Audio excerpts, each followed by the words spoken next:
some green infrastructure practices in the Hudson Valley on our Hudson River Estuary Program website, which is there listed.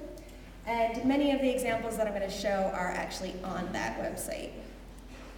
So some local examples: rain gardens, people are probably familiar with, bioretention areas. These are vegetation-filled depressions that take small amounts of stormwater and allow them to infiltrate through the ground. Oftentimes they look like just typical gardens, but they're actually designed specifically for that function of managing stormwater. And we have one in Kingston that the Ulster County Department of Environment built, this rain garden here. Green roofs are layers of soil and vegetation on top of a roof that can capture the runoff right there. These can be small, like this garden shed in Rensselaer County. It can also be larger, like this academic building at Marist College in Poughkeepsie. Porous pavement are paved surfaces that actually allow stormwater to infiltrate straight through. There's a lot of different options for pervious pavement, such as pavers or porous concrete, porous asphalt. Rain barrels or cisterns capture and store rooftop runoff to reuse later for watering your yard, your garden, or other uses. And stream buffer restoration is a great example of a natural feature that can act as a type of green infrastructure to help manage stormwater, along with a number of other benefits. So these two pictures are both Trees for Tribs projects. Trees for Tribs is an initiative through the Hudson River Estuary Program that provides free native trees and shrubs to volunteer groups throughout the Hudson River Estuary watershed. And if you'd like more information on Trees for Tribs, I would encourage you to talk to Beth Ressler, who's right there. Great, thanks, Beth.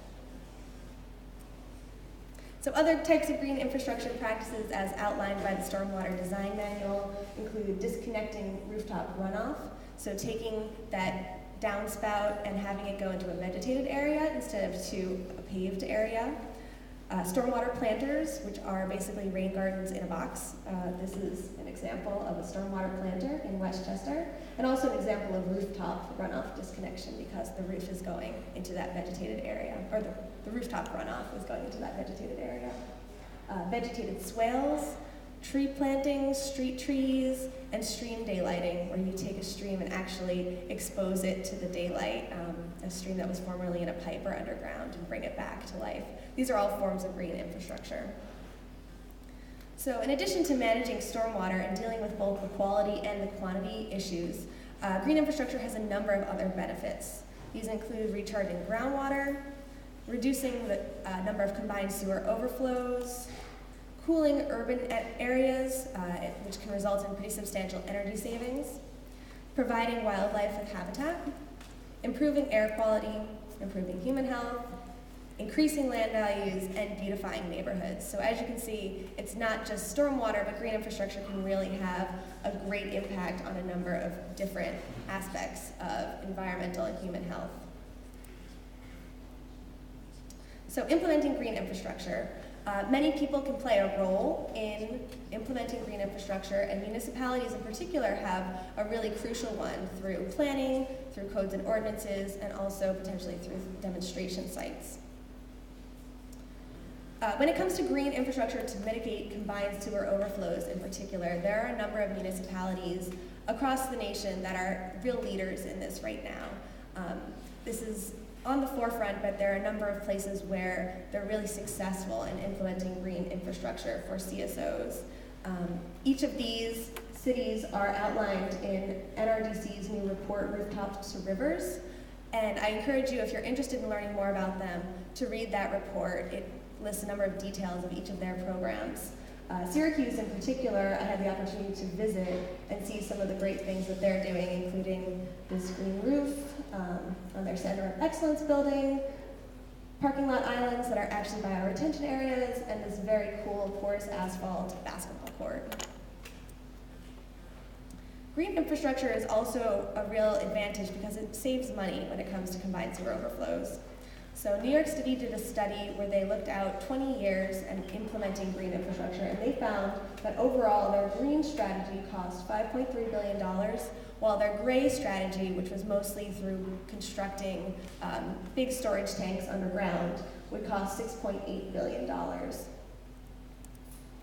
They also found that green infrastructure would be just as effective as gray infrastructure. So when it came to each gallon of combined sewer overflow that was reduced, green infrastructure would cost about 45 cents, when gray infrastructure would cost 62 cents. So just as effective, but cheaper, and also including a number of other benefits. Philadelphia did a similar study over a 50-year time frame and found that green infrastructure would provide nearly $3 million in benefits, while gray infrastructure would only provide about $120 million in benefits. So maybe you're asking, what can I do to help encourage green infrastructure in Ulster County and Kingston in the Hudson Valley? So one of the crucial aspects in implementing green infrastructure is planning, especially when it comes to combined sewers, incorporating green infrastructure into these long-term control plans. Reviewing codes and ordinances can also be a great way to make sure that your municipality allows green infrastructure to come in the first place. You can do that with our Better Site Design worksheet that the Hudson River Estuary Program offers. You can visit local green infrastructure practices. You can go on our website and see where there might be practices near you.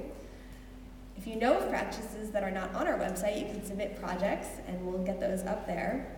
You can build demonstration projects, and you can also use our Trees for Trips program to help restore stream banks and stream buffers. So that's it. Thanks. Any questions?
So, should I repeat that? So, Mandy was saying that as we redo our infrastructure anyway, we should really make sure we consider incorporating green infrastructure practices, and cited an example in Uptown Kingston where that wasn't necessarily considered, but we should look for that as an opportunity. Are there any other questions? Up top. Yep.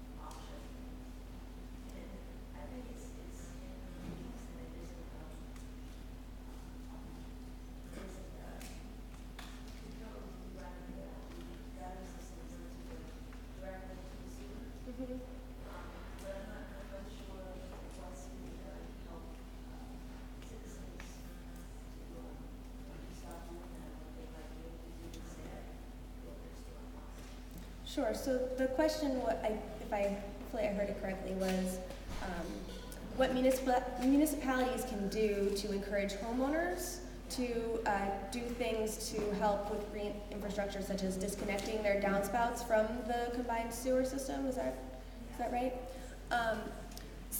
There are different ways to encourage that. Education and outreach can be a huge component. There are also things like rain barrel programs that some municipalities have done.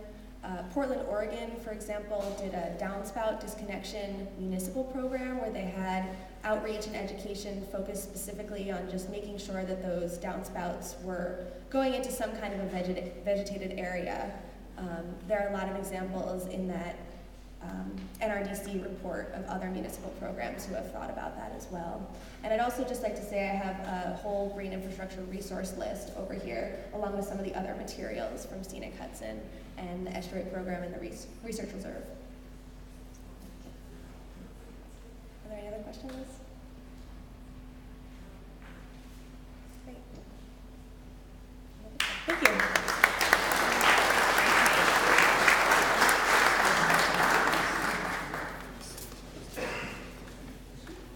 Thank you, Emily. That was really compelling, especially the information about how much money communities can save over time by implementing these strategies.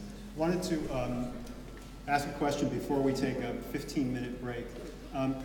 Some of you may be aware of a program that the Hudson River Estuary Program has been running for the past number of years, where community citizens got together to do biodiversity assessments. Anyone in the room participate in one of those biodiversity assessment programs?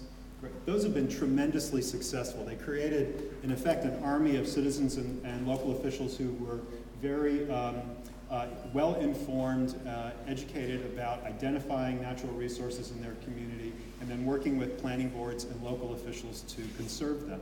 And it was that program that was the inspiration for Scenic Hudson's thinking that maybe a sea level rise task force program in communities along the river would be equally effective. So let me ask a question. I know the gentleman asked earlier, what is it that is happening now to organize people to be able to respond to these things?